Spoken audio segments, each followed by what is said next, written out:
Good morning, everyone. Welcome to St. John's Arnold. First of all, thank you, St. John's, for hosting us today. We were very appreciative. So thank you for that. So welcome to our 8th annual Lace Insight Series workshop. My name is Jackie Smith, and I am the Executive Director of Lace Specialized Education. We are a collaborative and innovative educational program that helps students with special learning needs reach their God-given potential. So today, Lace is honored to partner with Lutheran schools across the state to provide insights, strategies, and interventions for the precocious preschooler. This workshop is meant to be interactive. It's meant to create dialogue and rich discussion among educators, administrators, and support staff at your schools. Please ask questions on our YouTube page, which we will be carefully monitoring. So before we start, let's open with prayer. Heavenly Father, thank you for blessing us today with the opportunity to learn how to better serve your precious children. We ask you to be with our speakers and those attending from all parts of the state. We ask you to be with all students, teachers, administrators, and parents as this new school year begins. We know and trust that you have been and will continue to bless us. Thank you. In your name we pray. Amen. Amen. Today's workshop is really the tale of two Loris. Lori Christensen, Lace's former executive director, passed in September of 2015, and a fund was set up in her memory called Lori's Legacy. And Lori Benson Adams entered Lace in our world in December of 2015. Lori Christensen had a beautiful heart for ministry, for children, and for her Lord, which shone through all that she did. She touched the lives of many. Lori Benson Adams entered the Lace world as a speaker for the Insight series in August of 2016, and has remained a steadfast friend and supporter of the ministry of Lace. Likewise, she has a beautiful heart in serving children in need. For these reasons, it seems so very appropriate that Lori present this preschool workshop in memory of Lori Christensen. Now about Lori Benson Adams, a little bit more. She has taught in public, private, and homeschooling settings and worked in the field of early intervention private practice for 35 years. She will be sharing her wisdom, experience, and talent for developing strategies and solutions for our youngest learners. Also partnering with her today are Lace educational specialists, Tara Copeland, Mary Scatino, and Mara Springer. Each of these exceptional special educators will share observations and trends that they have noticed in preschool students and classrooms across our partner schools. Mara serves as the educational specialist here at St. John's Arnold. Tara and Mary serve as early childhood education specialists at CCLS. We pray and hope this timely topic is a blessing to you. Thank you for being here. Thank you. Well, welcome. This is a wonderful topic, especially at the beginning of the school year. As we get busy with lesson plans and we get busy with making our rooms cute and welcoming and inviting to kids to just take a moment and pause and just remember the preciousness of preschool and how amazing it is to have this honor of teaching young children. So what we want to do today is we just want to take a moment, first of all, and we just kind of want to take a second and sink into what a sacred honor it is to be a child's first teacher outside of their family and possibly outside of the church or as part of the church. That we are really a family's introduction to the world of education, the amount of trust that takes from a family to place their child in your care, and the amount of just what a humbling opportunity that is for us to realize that we're setting into a family's heart what their perception of education for their children is going to be.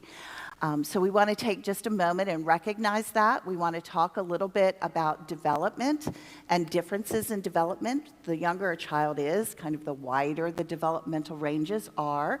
So just talking about what is typical and what is not typical, and what do we do if we start having some concerns about a child who may not be developing on par with their peers. And then we want to, once we've identified whether or not those concerns are something that we feel like we need to pursue further, then who are the resources and your LACE teachers that are going to be there to have those conversations with you and to help you gather more information about what's going to best help that child. So that's how we're going to be spending our time together. This is perhaps one of my most favorite quotes, and I have this in my office at home because I try to have it ground me every day. A child must know that he is a miracle, that since the beginning of the world there hasn't been, and until the end of the world there will not be another child like him. So first and foremost, what we want to be able to do is we want to be able to appreciate the uniqueness of every child. We want to realize that who that child is in our classrooms, how that child comes to us, whatever challenges that child may be having, whatever challenges that child might present to us. They're all part of his unique and one-of-a-kind specialness, and we want to factor all of that in our decisions about how we want to help kids be the best that they can be. So when we talk about child development, we typically develop it we typically divide it into what we call domains. And domains are just chunks or areas of development that we look at. So we look at what we call social and emotional development, which is how a child's self-concept begins, how a child interacts with others, how a child is able to connect with adults, with peers, participate in groups. Speech and language, which we'll be talking quite a bit about more later. Cognitive is learning. Is the child able to get those early learning skills, those pre-learning skills that are going to be really informative as they move into the school years? Motor development is not something always as teachers, as general teachers we think about, but early childhood teachers, you guys are up close and personal with motor development, whether it's fine motor and their ability to use scissors and crayons and pencils, or whether it's gross motor and their ability to sit crisscross applesauce, their ability to climb up a ladder on the playground. And then the last domain that we look at are what we call adaptive skills. And adaptive skills are just your ability to take care of yourself in daily life. So is the child growing in areas such as toileting, such as being able to feed themselves, such as being able to pack backpacks and kind of take care of their daily needs? So I wanted to know if we're really kind of flexing this. So if there were anything, if there's anything that you want to share about kind of how LACE fits into helping with the development and helping teachers understand those domains of learning. Well, and I think one of the things that we had talked about is just sometimes it's about having a conversation. You know, it could be a simple conversation, whether you catch us in the hallway or we're in your classroom. And in talking about that with these ladies here, I said, well, there have been a couple times with one of my infants teachers who happens to be sitting here.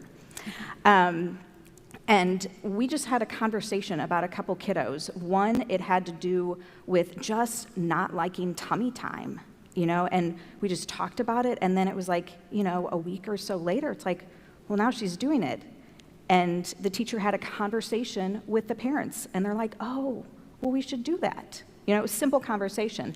Same teacher, another idea where, you know, the kiddo just never wanted to be put down on the ground. And she showed me, you know, it was like holding the little guy and then trying to put him down, and you could see, it was like, no, I don't like this at all. And we just had that conversation, and I checked back in, and it was like, well, now he's fine. I guess I just need to have a conversation. And sometimes it is that simple, but not always. Exactly. And so I think one of the messages that we really want everyone to get today is about what a resource LACE is for you. Whether it is just a quick pass in the hall conversation, hey, would you just kind of come in and look at Bobby? Or what do we do when we have kids cross into our classrooms who have some pretty significant developmental delays? But LACE is there for all of that, for just a quick consult, as well as for the kids that need a little bit more intensive help and a little bit deeper conversations. So one of the things I think that is really helpful, that please reach out to us. We're not there to evaluate you. We're there to help you. I've had teachers contact me, can you please just come and watch this certain thing? Like perhaps it's coming in off the playground. It's time to line up. We're going to go in, and one student is continuing to play, run around the playground. As an outside person, we're able to look in and usually quickly determine maybe the function of that behavior, because guess what? It's really fun out there on the playground. And now when everybody's running lined up, I can run around the playground and staff members are going to try to encourage me to come in. So I'm not only having a good time running around playing while everybody else is in line, I have all the attention of all the staff members to try to get me to line up. And so what works really well, if you can reach out to a LACE consultant or even another staff member, if that's the function of that behavior, take everybody else in, eliminate the audience, make sure there's at least one adult that can keep an eye on that student, and guess what? About 99% of the time when the audience walks in, that child will get right in line and go with them. So reach out to us if you need us to observe a certain time of day that's difficult for you. It doesn't mean we have to do a big referral. It doesn't mean we need a lot of services. We just need that extra person to step in and help us quickly solve that situation. And I was going to say, my teachers are fantastic about sometimes just videoing a kiddo, because sometimes it's hard to go into a classroom and catch what the concern is over. And I've been shown videos. Mara, take a look at this. Oh, all right, let's have a chat. Let's talk about what's happening. And just for those of you, especially who are online and maybe don't have the blessing of a LACE person who comes into your building, please know that LACE is still there for you. We can be reached by email and phone. And if there is a way that we can help and support you, even though you're not in the St. Louis area, we want to do that for you. So be sure that you save our email address and that you stay in contact, because we want to be a support to as many schools as we can. Perfect. Perfect. So what we want to do now is just talk about just some really simple strategies, just some simple things to keep in mind as you begin the school year that help you establish an environment of width, so to speak, because the younger, as I said, the younger the child is, kind of the greater the developmental differences can be within the range of typical development. So how do we honor a child's typical developmental path and their rate of development while still having them, you know, by still having kind of these universal activities that we're doing and such. These are just some general reminders, some general ideas. Play is one of the most powerful experiences in the preschool years. And you cannot overstate the importance of the play opportunities that you provide children, especially the children that you're working with now. Because a lot of these children have not had a lot of group play activities during some pretty important developmental stages, simply because of the condition of the world right now, simply because of the pandemic. And so being aware that despite a child's age, they may not be as skilled or as advanced in play as you're used to seeing in 3-year-olds or 4-year-olds, because some of these children may have been home as an only child, or they may have been home with a baby, they may have been home only with their siblings. So being aware that that play is going to be even more important this year than ever before, because of the social skills and the experimental skills that kind of come from that. And so thinking about allowing lots of different opportunities for play, centers where children can play with just one other person, centers where children can play with a group of kids in an imaginative way, centers where kids are beginning to get into more structured play with each other, such as puzzles or playing a simple board game. And understanding that in a group of 3, 4, and even 5-year-olds, you may have children at each of those developmental stages of play this year, because a lot of them just haven't had that practice and that experience, simply because of the way the last couple years have been for them. So being very aware of play, really thinking of play, and really diversifying kind of the range and complexity of realizing that children will, especially kids who have a hard time socializing and connecting, will do better with one other child than with a large group of kids. So allowing for those kind of smaller interactions rather than going into the group interactions that many or most of the kids might be able to. If you have. Well, and kind of along with that, a couple of my teachers may be looking up there and seeing superheroes and knowing that I was kind of the superhero queen or whatever it was last year. But it's really finding sometimes with those quiet kids who they're not interacting with the other kids, they're not even interacting with you. It's really being a detective about what are they interested in, you know? And with one of my classrooms, there was one kiddo in particular who wasn't interacting with other kids, was not really interacting with the adults. We weren't really sure what skill set he had at all. And it was a matter of, you know, having that extra person there maybe, just kind of listening in on what he was talking about. And it happened to be superheroes. And I have a son who is all about superheroes, you know, about 10 years ago, and I had all of that. And it was just having those little conversations with him. And sometimes it was like this, where he wouldn't look at me, I wouldn't really look at him, and having that conversation. But it was nice to have that extra set of ears and eyes. And eventually, he kind of came out of his shell more. He was talking with one other child. He would play with that one child. Sometimes it would be another one. And then he would have that time with me as well, where we could talk about things. And he just kind of blossomed throughout the year. It took a while, but eventually he was then even doing some of the activities that he wouldn't do. He just refused to do at the beginning of the year. And that connection was Superman and Spider-Man, because we talked about it. Yeah, so meeting the kids where they are, finding what it is that's going to bridge that gap for them, and kind of be that topic, that activity, that common interest that you can have with them, that connects them. And sometimes you can be the detective by using something that's very nondescript, like an egg carton or a set of blocks, and see what that kid uses that for. Because kids are great at turning a toy into what they really like anyway, and finding out their interest that way. When you take something that's very nondescript and doesn't have a specific purpose, let them play with it and join in their play with them, and you can find out, oh, this kid likes buses because they will always turn it into a bus or a train or Superman. Love it.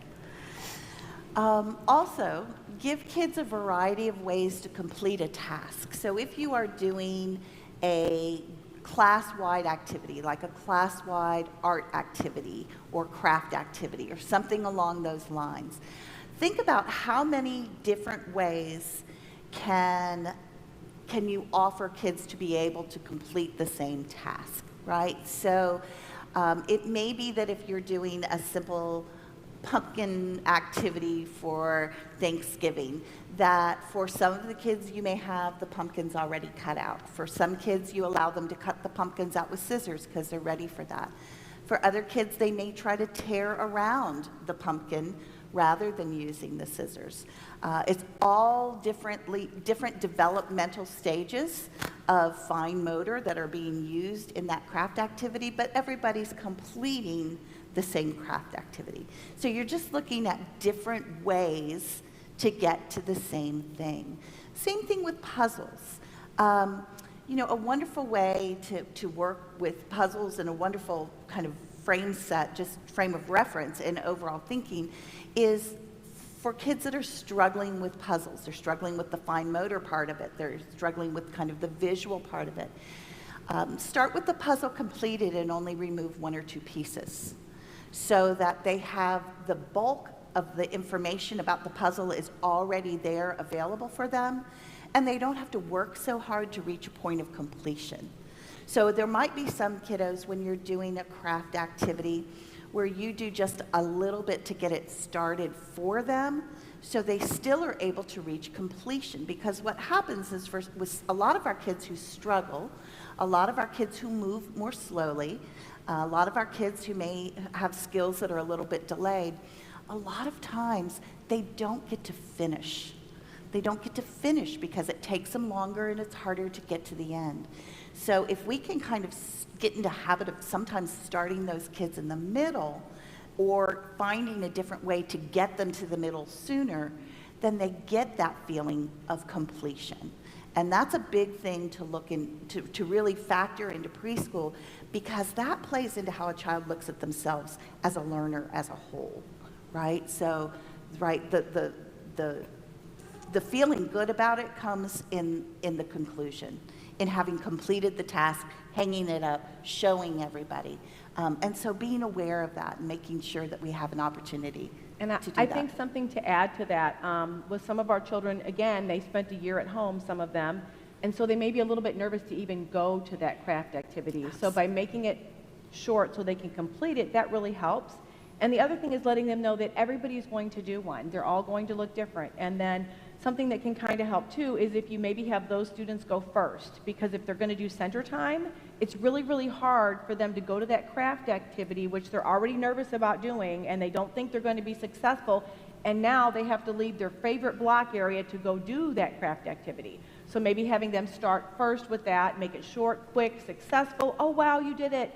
Everybody did it, and really emphasizing the fact that everyone is doing it. So you're not just saying, oh, do you want to paint today? Do you want to do the pumpkin project? Because if you ask them that way, they're going to say, no, I don't want to. Right. Well, now you've just set yourself up that you can't really Sorry. make them do it. Got you anyway. Yeah, that's great.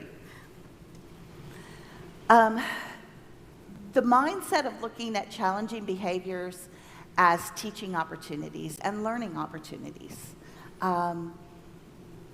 Behaviors are communication. It's as simple as that.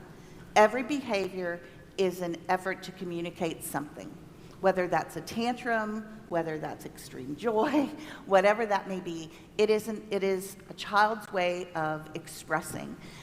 The less language a child has, the more they will physically engage their emotions. So that's why we see toddlers, the terrible twos, so to speak. It's because their ability to think about things and know what they want and know how independent they want to be tends to be far more advanced than their ability to control their emotions and have the language to get there. So when we look at behaviors as language, it changes the way we look at behavior. What is this child trying to tell me? If they had words, what would they be saying? And I think that that's just a really important shift in the way that we look at behaviors as something we need to correct or something that we need to kind of extinguish, like we don't want to see this behavior, whatever. But we can't change the behavior without giving kids a different way of expressing that same emotion. So other comments about that and how that looks in the classroom? Well, and thinking back to my little infant friend who didn't want to be put on the ground, it was very much that conversation that I had with the teacher. You're trying to figure it out. You guys know, if you've been working with the little ones who pretty much they cry, you can sometimes figure out, what does that cry mean? That's that problem-solving thing. With our little one who didn't want to go on the ground, well, eventually he started scooting around, and guess what? He was happy then. And not all the time. I mean, that's going to happen where they still get upset, but it was like, oh, well, now that's kind of what he was hoping to do probably. But how do you get in the mind of an infant? Have those conversations, problem solve with another person in the classroom, bring one of us in to problem solve with you. Because it is really difficult with all of these preschoolers to really try to figure out what's going on. And we're just guessing, and sometimes it's a trial and error, and that's okay. And I think also looking at some of our younger ones when they're just starting to use communication, when we're trying to move them away from tantruming or behaviors that are not desirable to get what they want, and they start to use words to ask. Meet them where they are. So if they're asking for a sticker, if you have one, I would try to give it to them. Teach them that words have power. We don't need a tantrum. We don't have to bite our friends. We don't have to push somebody down. But to know that words have power, they have to see that they're able to get their needs met by using those words. Or if they ask you for a drink of water and it's not a convenient time for you to get their water bottle out, make sure you try to meet them where they are. And once they learn that they can get what they want, then you can teach them to wait, and then possibly wait longer, and then possibly you can eventually teach them to say, no, we can't do that right now. But when they first are at that edge of just learning that words can solve their needs, they need to be able to get their needs met in the best way possible, and using their words is what we're looking for. Mm-hmm. And I think this is probably as good a point as any to just remind ourselves about the impact of wearing masks from a developmental standpoint. So this is, I'm not saying anything pro-mask or con-mask or anything like that, but just being aware of how much information children are losing because they're not really able to read facial expressions. They're not able to see the nuances in a smile or a half smile or kind of a frown. There's a lot of social information that is eliminated during mask wearing. And so we just need to be aware of that. We need to be a little bit more animated. We need to find other ways to provide the way we're relaying our excitement, our satisfaction, our encouragement, because the subtlety that we carry in our faces is just not now available to a lot of these little kids. So being aware of our need to kind of up our body language energy a little bit, so that kids are still getting that rhythm of communication with us. They're still getting that back and forth and social emotional connection with us, but it may be coming from the way we're clapping our hands rather than the way we're smiling at them.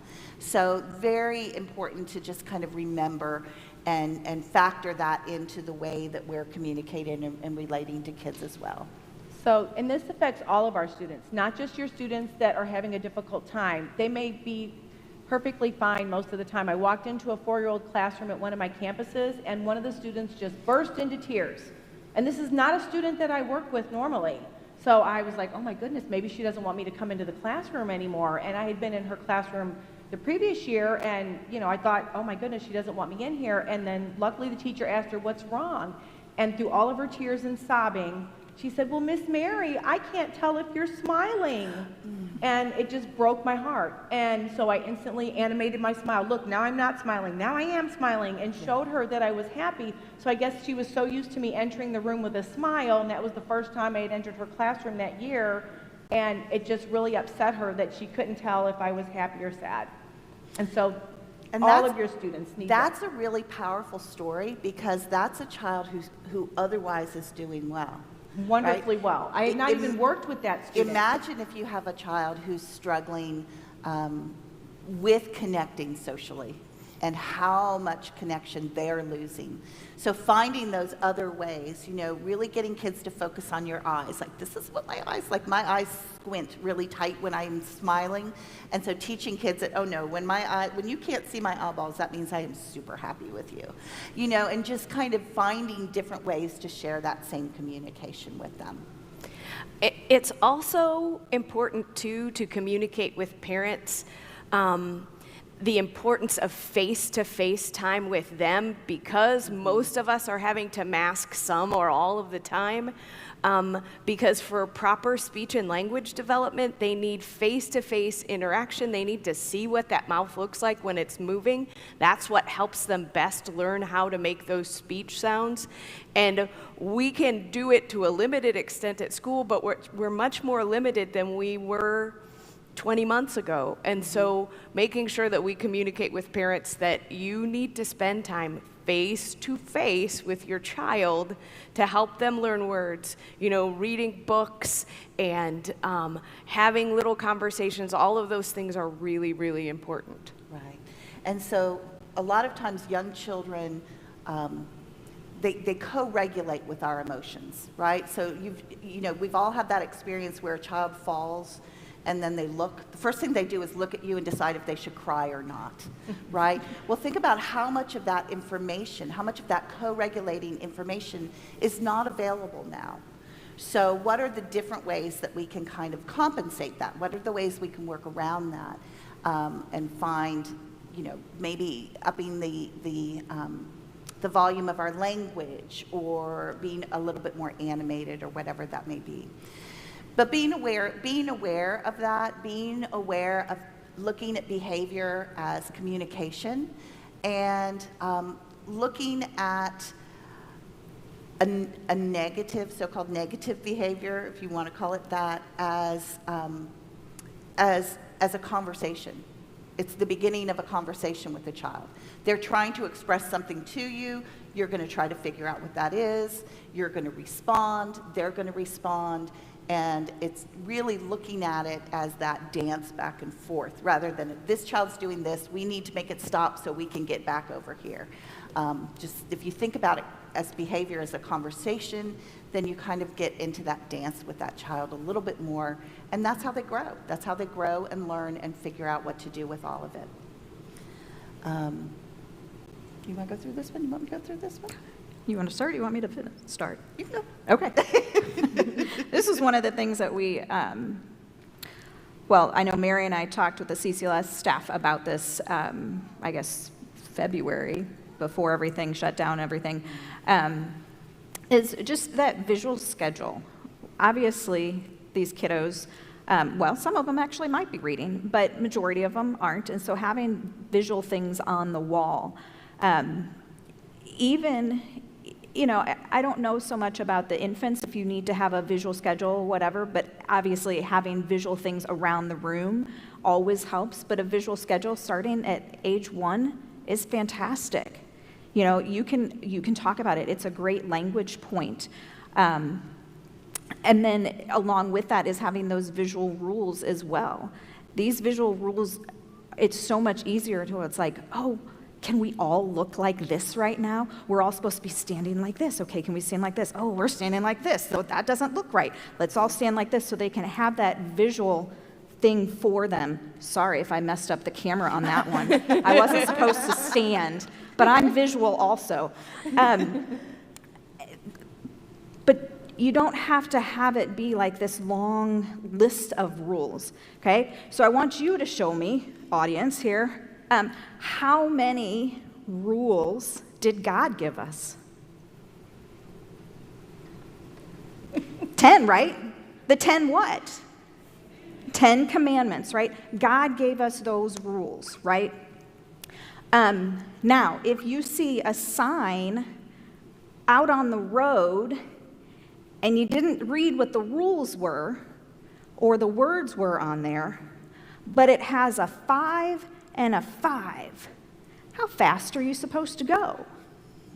55 is the max, right? It's visual. 55, it's a number, but it's more visual than an actual word, right? We have these for our own self, for the other people in the world, whoever's driving. We have rules. It's okay to have rules for preschoolers too. Simple, things that you can go back to all the time. My family has rules. I think I've told many of this many times. My family has 2 rules. Be safe and be nice.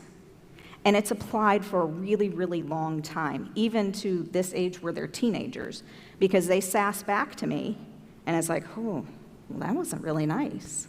Can you tell me in a different way?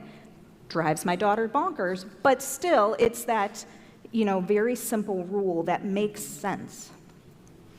Yeah, and I think the power of putting rules visually is huge. We know that kids tend to understand more than they can say for a large amount of time during the time in which they're developing language. And so their ability to understand a picture or to understand a symbol can far exceed certainly their ability to say that, but even their ability to access it. So, a great example kind of tagging onto what you said is, I fly in and out of the Atlanta airport, which is one of the biggest international airports in the world. And all the signs are visuals, right? I mean, whether it's a, ladies or men's bathroom, or whether it's here's where you're going to go to the baggage claim. I mean, there's pictures for everything, because symbols and images are universal. The younger a child is, the more concrete and accurate that image should be. So if you have a certain way that you want kids to be sitting during circle time, take a picture of the kids, those kiddos sitting like that. Listening, what does listening look like, right? So it's not just putting, a symbol of an ear. It may be that you really want to have take a picture of a child cupping their ear, that it means that, no, we're paying attention with our ears. So being kind of as concrete as you can be, showing children, following this rule looks like this. Okay, this is what we're working for. This is what Along with that, not just having the rules posted, but also having the children practice the rules, having them practice it at other times. And you have to teach them, what does it look like? This is how we do this. And if you have a student that's not following that rules, instead of telling that child, you need to do this, you need to do that, go over to the ones that are following that rule. Praise them. Oh, you're doing a great job sitting quietly. You're doing a great job sitting quietly. Oh, great job sitting quietly. Suddenly that one that wasn't following the rules, most of the time will come over, and as soon as they do, you need to be right there to praise them for accomplishing that rule. Let me say one thing before you jump in, okay? that this works also, and now is the time to take the pictures in your classroom of what clean looks like, so that when it's time for cleanup, you can hold up the picture and say, it's time to clean up. I want the room to look like this, or I want the blocks to look like this, or I want the dolls to look like this, I want the kitchen to look like this. Take pictures now when your room is gorgeous and spotless, so that you have the goal that you can post. And you can put, the block center picture by the block center and say, okay, we're trying to make our block center look like this, so that they can see what it's supposed to look like, and they'll know when they're done. Now you can jump in. Hi. The question or comment is about the importance of stating rules as positive, not negatives. Do you guys want to comment on that? That idea of telling kids what So to do rather when than we want the what rule not to do. stated positively, because we want the rule to tell them what to do. We don't want to tell them, don't run out the door, because, they might run out the door. We want to tell them, stay with your group, stay in your circle, keeping your hands to yourself. You want the rule to state what you want them to do, not what you don't want them to do. We don't even want to talk about that. And that, I think that ties in perfectly to the example we said of using visual supports. Thank you. Using visual supports to show what that looks like, because for one child, hands to themselves might be this, right? But your expectation may be that it's within your lap. So a picture of what hands to yourself means to you, as the guru of the expectation there, is very powerful. Hands to ourselves means we can touch both our knees, or something, again, very, very, very concrete. It's like when we tell kids pay attention. Well, what does pay attention look like? What does pay attention feel like? So being as visual and concrete as you can be. We touched on this, but the importance of visual schedules. Kids need and deserve to know what's happening in their lives. They have very little control over the sequence of events in their lives. The least we can do is at least let them know what's coming. So the importance of visual schedules is really to keep children in sync with you about what we're doing now and what we're going to be doing next. And when we think about visual schedules, we think about a schedule that's kind of used as an example here, which is pretty much a whole morning schedule. But a visual schedule can be something as simple as, first we're going to play in centers, then we're going to read a book, right? So it's first, then, okay? Or now, next. It can be that simple. But visual schedules play a tremendous impact in terms of emotional control and being able to stay focused and participate in what's going on, because it reduces the anxiety. When we don't have a way of letting children know what's happening now and what's happening next, they're kind of just a cork bouncing on a wave, and that's very anxiety inducing. So if you knew that you had to show up at school on such and such a day, and you knew you were going to have some time in your room, but you didn't know which day the kids were coming to school. Like, you didn't know when the first day of school was. You didn't know when meet and greet the teachers or the parents was going to be. You would be filled with anxiety because you don't know what's going to happen. You don't know how to plan your time or how to plan your emotions. So we use visual schedules. We all use visual schedules. We use day planners and calendars and apps and all of those types of things. It's never too early to start using that with children. Okay? It can just be a picture of what you're doing now, and it teaches them to reference that. And then it's first this, then this. And as the child grows, and as their span of understanding of time grows, and as they get more language, then you can expand the schedule a little bit more. But very, very powerful in reducing anxiety and helping children feel like they have some autonomy in a situation that they're in. So not only having the schedule, if you can make it interactive, that is so helpful for students. So if they were looking at that list, well, where are we on that list? Are we at snack time? Well, snack time's kind of obvious. Are we at circle? Are we at story time? Are we doing centers?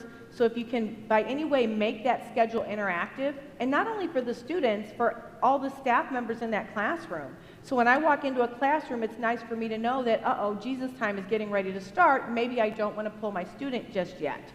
But I don't want to have to stop someone from teaching to ask them, where are we on our schedule? So if you can make the schedule interactive, like if it's on the little cards, like on the slide here, you could flip it over, or something that you move down. And if you have a student that's having a really hard time on the schedule, letting that student maybe be the one that manipulates the schedule. And that really helps everyone. And many of the preschool teachers, you have classroom jobs. Mm-hmm. Make it a classroom job that whoever is the scheduler for the day, or whatever word you want to use, they're the one that moves it from the next thing to the next thing. Mm-hmm. Great idea to remove what you've done. It's just less visual clutter, right? Mm-hmm. It's the same feeling that we get when we get to check something off our to-do list, right? Oop, that's done, right? And you move on to the next thing. Mara kind of touched on this a little bit, but using visuals to show steps of an activity or to show expectations. And the example that Mara gave was, this is what the Community Helper Center looks like. And then you can take a picture of what your standard of that center is and get that blown up and post it by the center. So when it's time for cleanup, you can say, it should look like this. Kids are really good at matching. They're not really good at coming up with an idea of what clean looks like because they don't know. But they're really good at matching. Then it allows children to learn to do some higher level thinking, right? And some higher level accountability, because you can say, does this look like this? No? What do you need to change?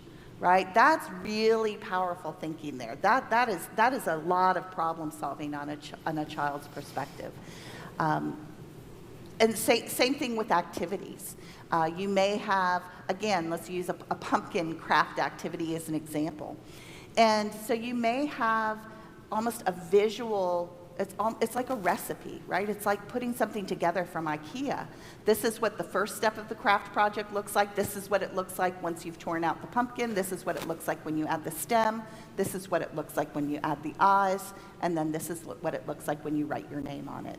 So that they can see where they are with each step. And it reinforces sequencing. It reinforces independence, because you don't necessarily need to be as involved in them completing the task. Very, very powerful strategy. Also great for those kids who have some language delays. And you may tell them, okay, now it's time to glue the eyes on, but if that child isn't processing a lot of language, if they want to stay on task, they're going to be looking at somebody's page anyway. That's the way they get information. So by providing it for them, it's just kind of a more respectful way. It's just another way of making sure everybody has the information they need in the way that they need it. Our ladies have fantastic how-tos for the kiddos that are very visual about washing hands and what it is the expectations are in the restroom, including giving people privacy.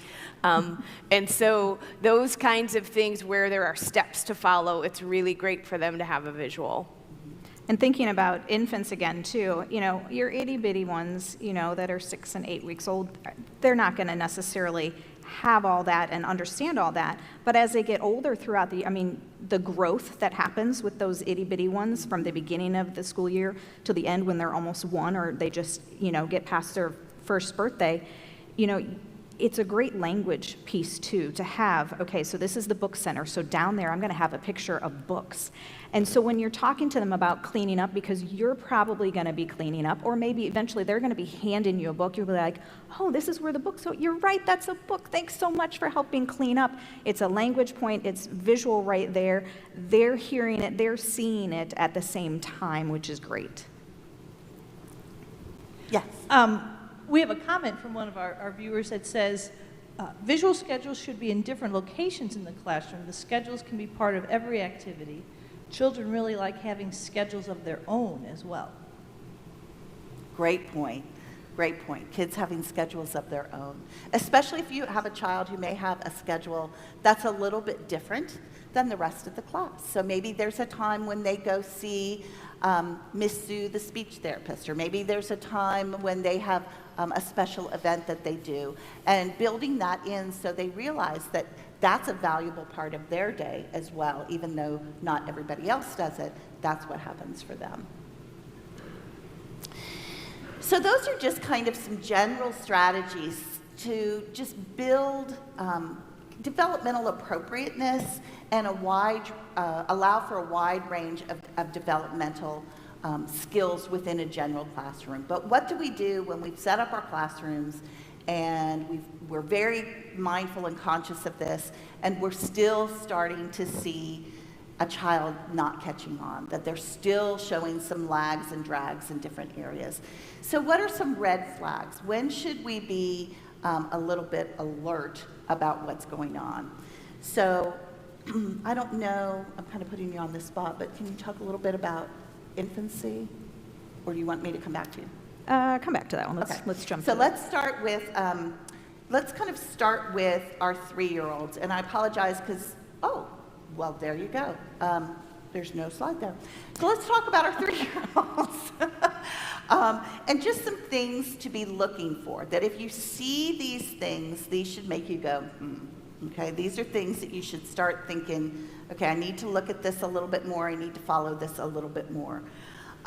When it comes to motor skills, when it comes to how they move their body, by 3 years old, children are typically running, jumping, and doing stairs independently. Doesn't mean that they don't still need to hold the railing, doesn't mean that they don't, but they're upright, and they're typically alternating feet up and down stairs. So are we having children that are struggling with steps? Are we having children that are struggling with getting around tight places in the classroom? Do we have a child whose hip is always bumping a desk, no matter how far or wide it is between him and the desk? Those are going to be some indicators of just some motor development issues, some gross motor issues. How does that child do with playground equipment? This is another interesting topic that's starting to come out due to the pandemic and children not being out of their houses as much and children not having access to large playground equipment, that a lot of these gross motor skills that we would naturally see on playgrounds, like going up the steps and then going down a slide, kids just haven't had exposure to a lot of that. So it's not even necessarily that there's a challenge there for them, except that they just haven't had some of those typical childhood exposures. Swinging is really a neurologically important activity for a young child, Not a lot of families have a swing at or inside their home or their apartment or wherever they may be. So really being aware of that extra playground time, that extra need to get out there and do some of that movement. Our 3-year-olds who are drooling, who are maybe drooling when they take a drink, maybe they're drooling when they speak, those kids that always kind of have a little bit of slobber going on. More often than not, you're going to find that that's a child that may have some articulation issues that may be tied to them having difficulty making certain sounds. So being aware of that as well. Children who are struggling with following really simple directions, 1 or 2 step directions, a very general developmental rule in the preschool years is that children should be able to follow a series of directions, 1 less than their age, okay? So, or 1 more than their age, 1 more than their age. So a 2-year-old should be consistently following 1 to 2 step directions. 3-year-old consistently following 2 to 3 step directions, and so on. So a child that is struggling with even the most simple directions. A child who struggles with learning routine.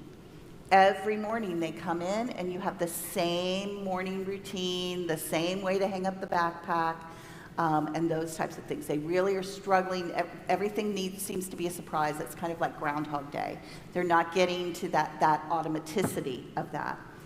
By 3 years old, we should be seeing at least imitative pretend play, meaning that you're pretending to be a fireman or you're pretending to be your mom. You may not quite be as advanced as to be a superhero yet, but you should at least be imitating people that you know and things that you see that are part of your community. If you're at 3, if you're somewhere in that 3-year-old year and you're not engaging in make-believe play, that's a pretty important red flag. That's definitely something that you want to see, you want to have a conversation about. Probably the greatest red flag with any child in early childhood is any loss of skills they've once had.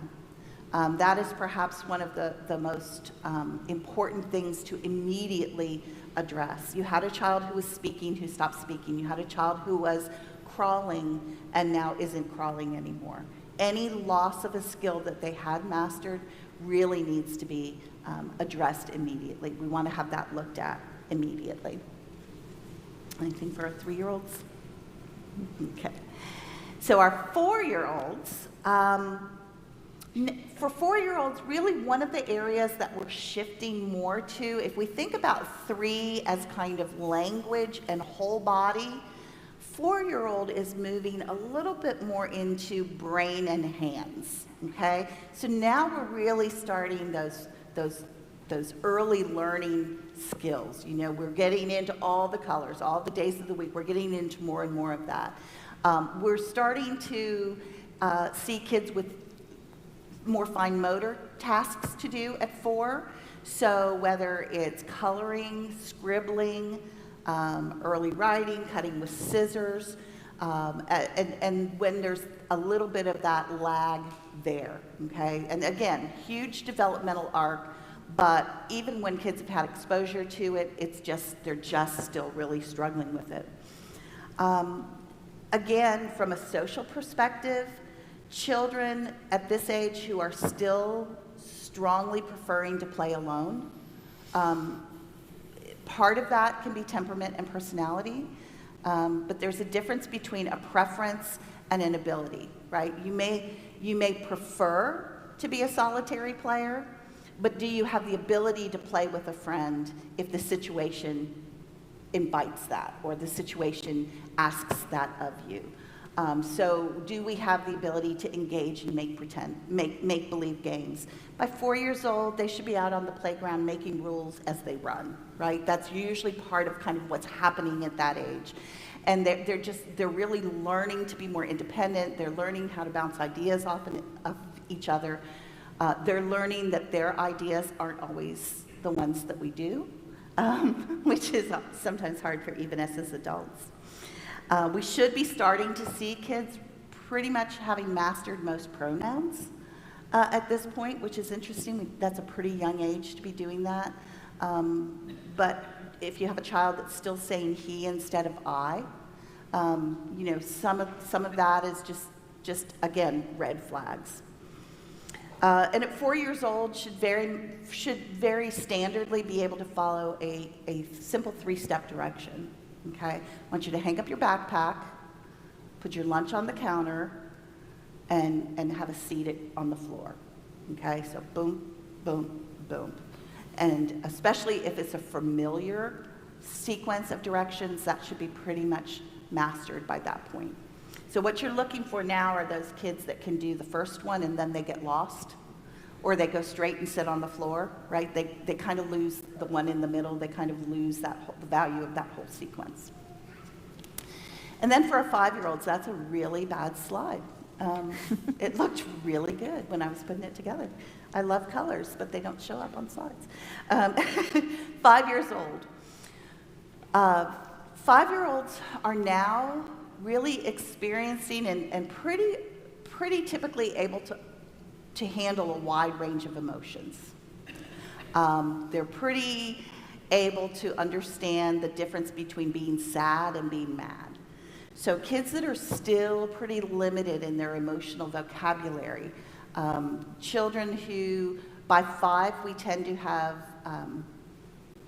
developed a sense of being able to wait, right? That understanding later, after, and those types of things. And so when we're still seeing a great deal of impulsivity in behavior, that I have an idea and it has to happen now, that's kind of something we need to be looking at. Easily distracted. As we're getting older, we're getting into more complex tasks that have more pieces, more sequences, and more information in the activities that we're doing, and difficulty following along. One of the most natural areas to see that is as books begin to get longer, as the books that we read with children begin to get longer and have fewer visual cues, does a child have a harder time following along? So it may have been a child that did really well at 3, following books that had lots of pictures and were pretty short.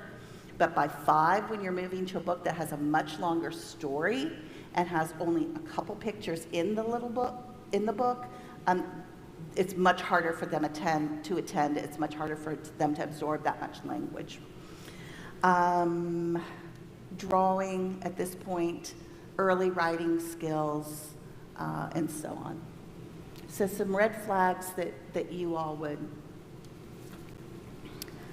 One of the things that I would say that I'm seeing, and I also have talked to some of my friends who are occupational therapists, is with those infants and those ones, if they're kind of skipping over some of those physical developmental stages that you would expect.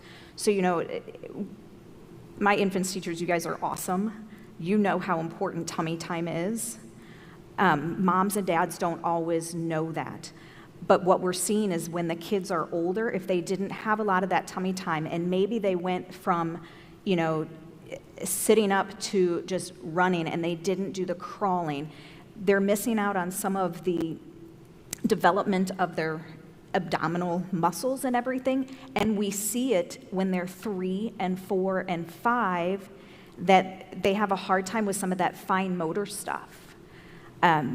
So it's okay that if you're seeing those kids that are struggling with that, to do some of those things, such as crawling when they're 3 and 4. It's okay if you can set up some sort of an obstacle course that's working on their stomach muscles.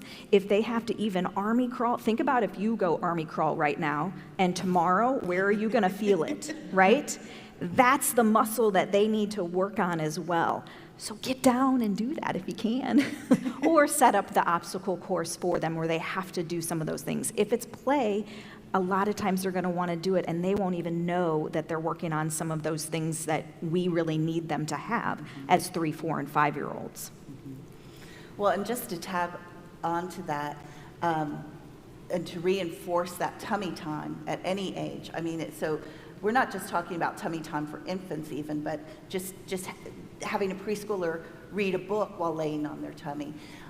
Because with the increase of technology and the lowering of the age at which a child is first introduced to a screen, there's more time upright, and there's more finger isolation rather than whole hand use.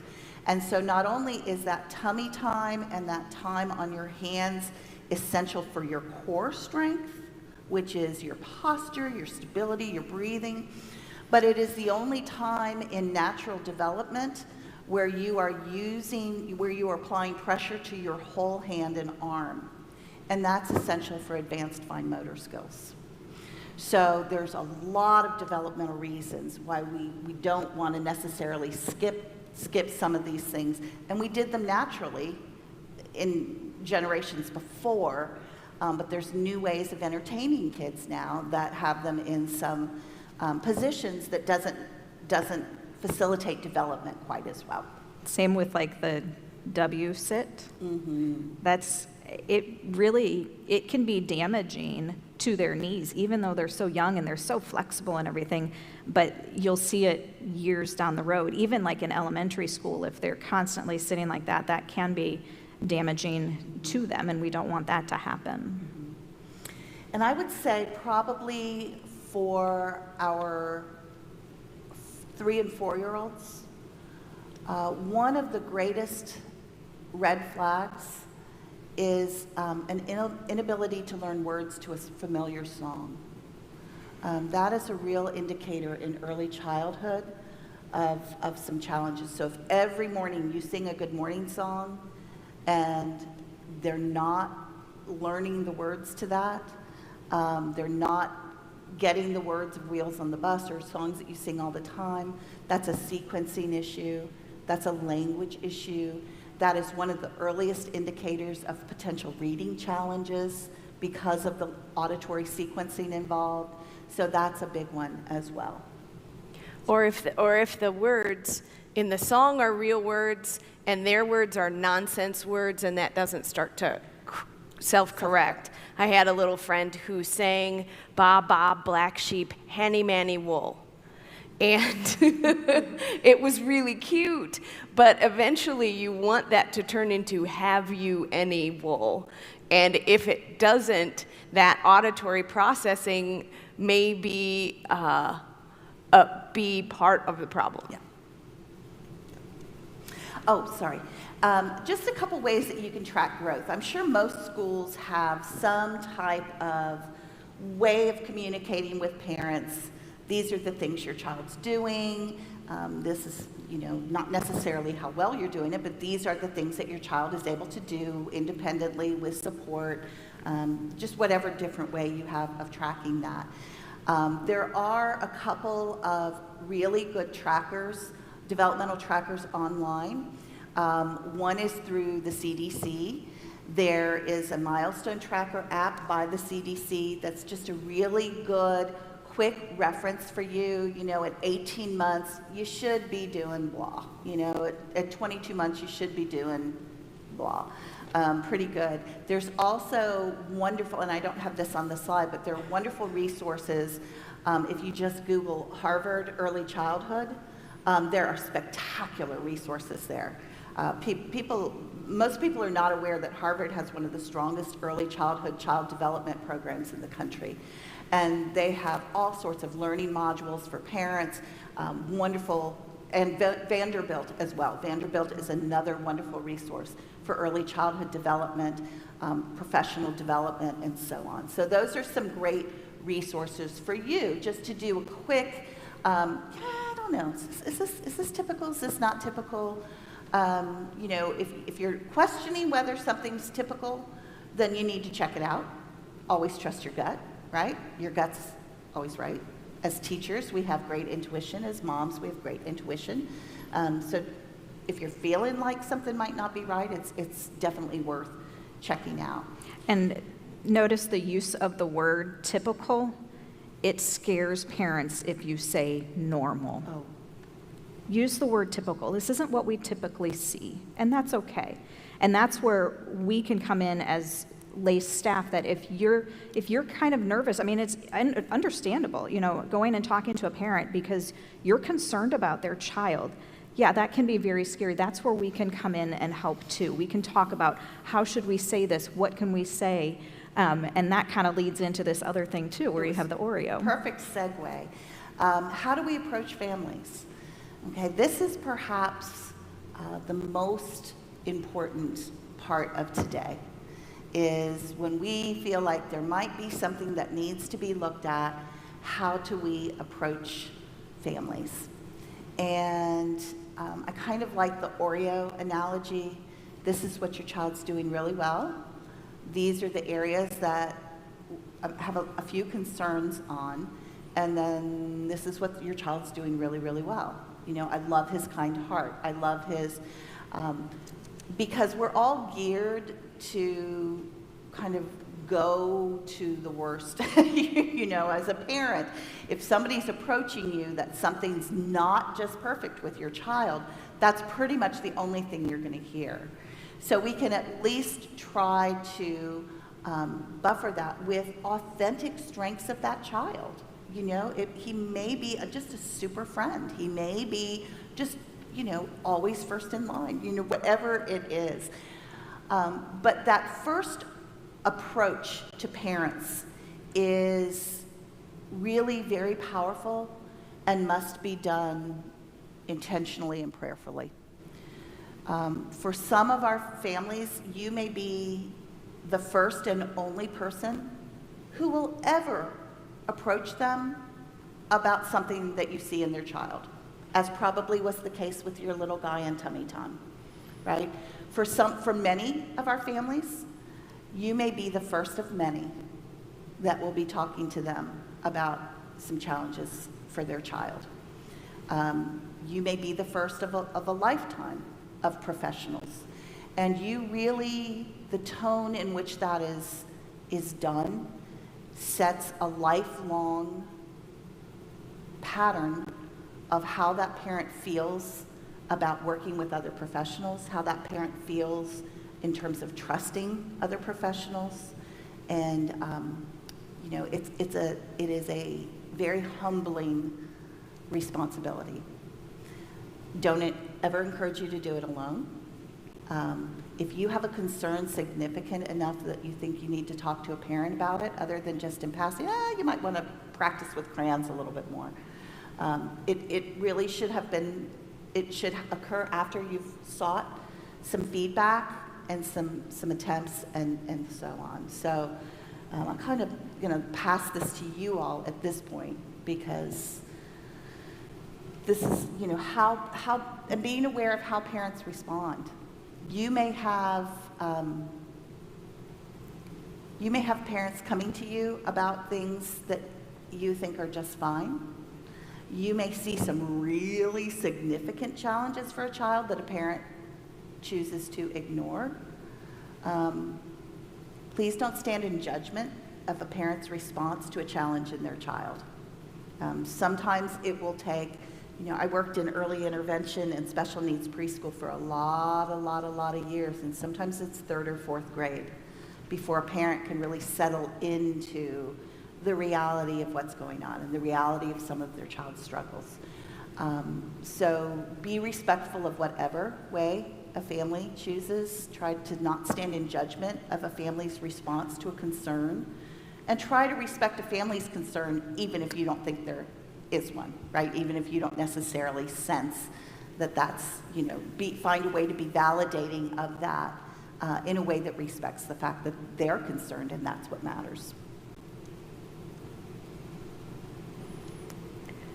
All right, so in terms of seeking outside professional help and the referral process, so you're concerned about a student and you've shared those concerns with the parent and you don't see the growth that you had hoped, it can sometimes be valuable to seek outside intervention or outside evaluation.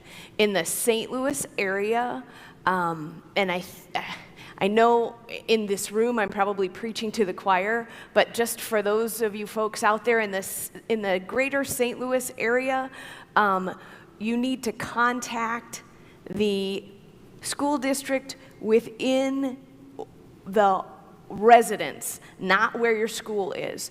So if the family comes to a school in Arnold, but they live way down in Festus, they need to be contacting their home school district for an early childhood evaluation. So hopefully that school district has, first of all, early childhood people, and then those would be the folks that would do that evaluation.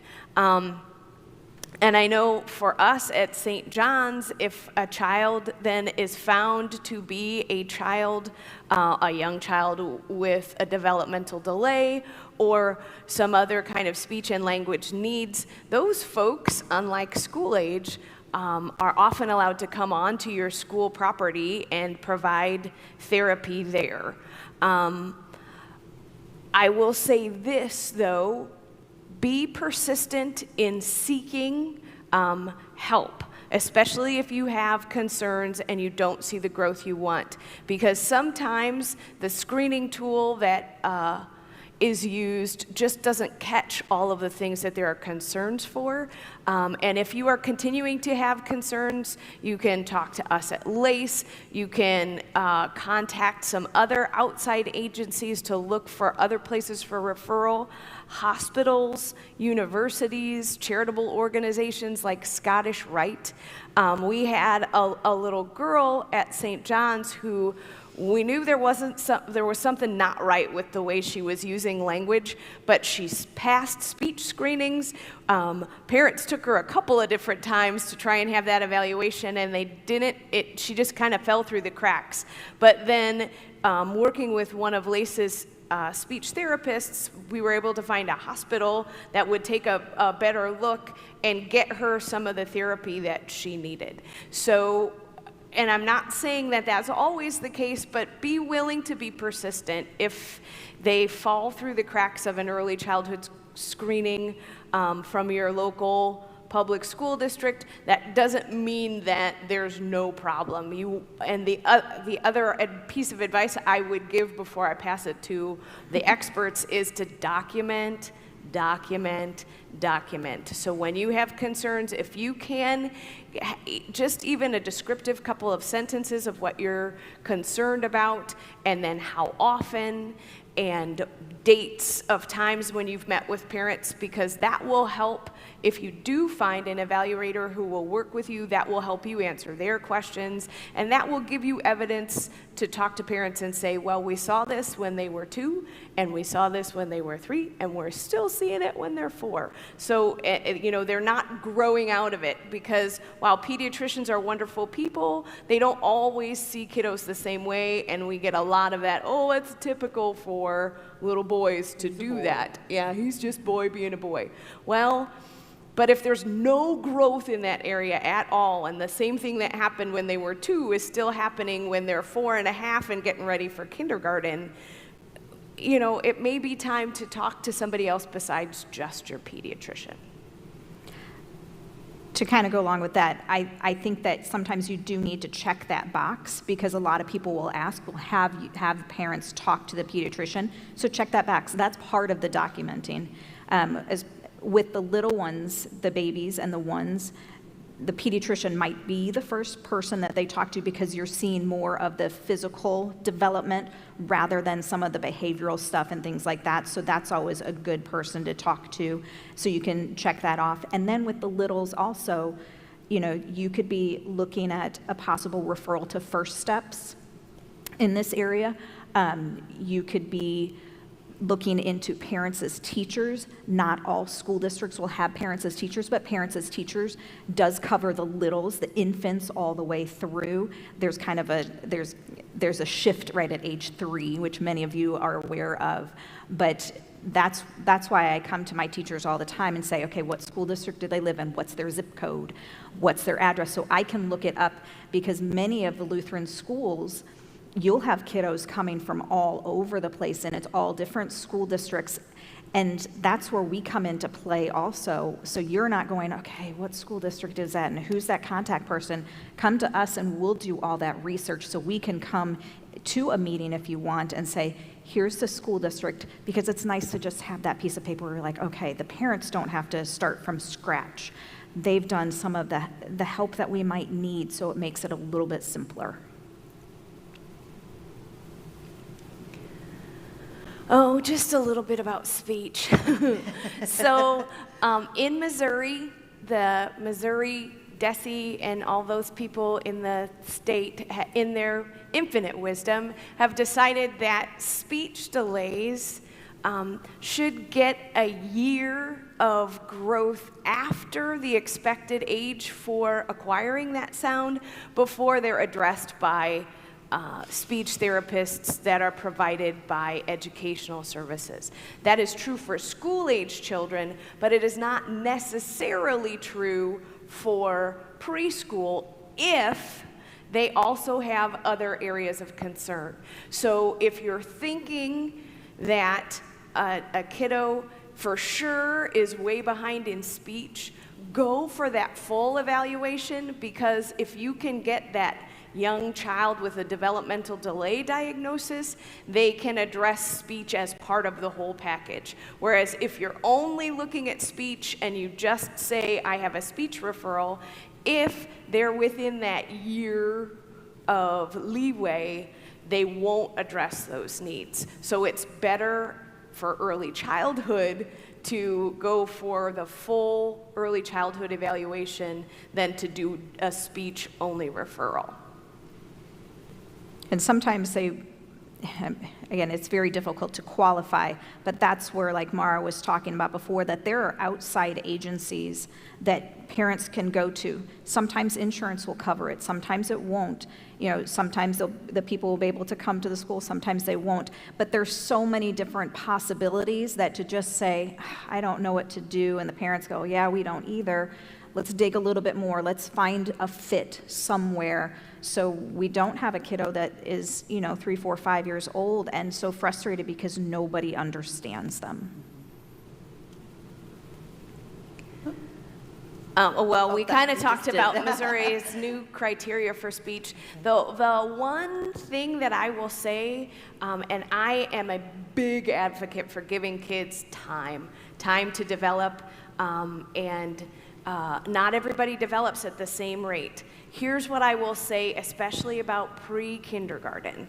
If you have moved along, and you're in pre-K, and you're talking to parents about staying another year in pre-K, I want you to be very careful about that decision, because a child who has reached the age of 5 no longer qualifies for early childhood outside intervention from a school district, and they cannot do school-age intervention from a school district unless they are enrolled in kindergarten. So if you have inklings that this is just kind of a slowly developing child, then retention in pre-K is fine. But if you think there's a lot more going on, really talking to a LACE person or some other experts about what's the wisdom behind retaining this child or not is key, because you're not going to be able to get outside intervention during that second year of pre-K if that's the year that you choose or you finally talk the parents into waiting. And I'm not saying that that's not still a wise decision. I'm just saying getting outside help is much harder in pre-K for kids who have passed the age of 5. So it's almost better if you can talk the parents into, let's do another year of preschool, or that 3-year-old, or that old 3s and young 4s, that room, rather than waiting until pre-K, that 4s and 5s-year-old, to do a retention or give kids a little bit more time. It's just kind of a sticky gray Missouri thing, and we need to make sure that we're finding the best interventions at the best time. And that sounds like a lot of rules and a lot of things to follow, and it is, and that's why you want to contact your LACE people, right? Because that sounds like Greek to you, but they know all the ins and outs of how to do that in the child's best interest. So another reason yet to reach out to your LACE people. Okay, so 3 key things, and this is the beauty of being in Lutheran schools, and even though Jesus is at the bottom, I'm going to move him at the top. One of the joys that we all get is to share Jesus with these little kiddos. And you know, I know for me, and I'm probably speaking for all 4 of these ladies, I'm just going to say, you know, when a kiddo sings Jesus Loves Me for the first time, or when you point to a cross and you say, what is this? It's a cross. It's for Jesus. That's awesome. So the first thing that we want to say as a final thought is that you get the joy and the privilege of sharing Jesus with kiddos, and just relish that. The second thing is that preschool it's important to give these kids the gift of time, and I talked about that, you know, with the previous slide.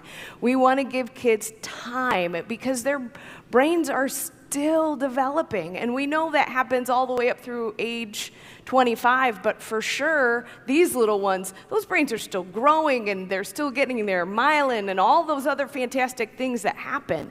There's so many changes that happen, so we want to give those kiddos time.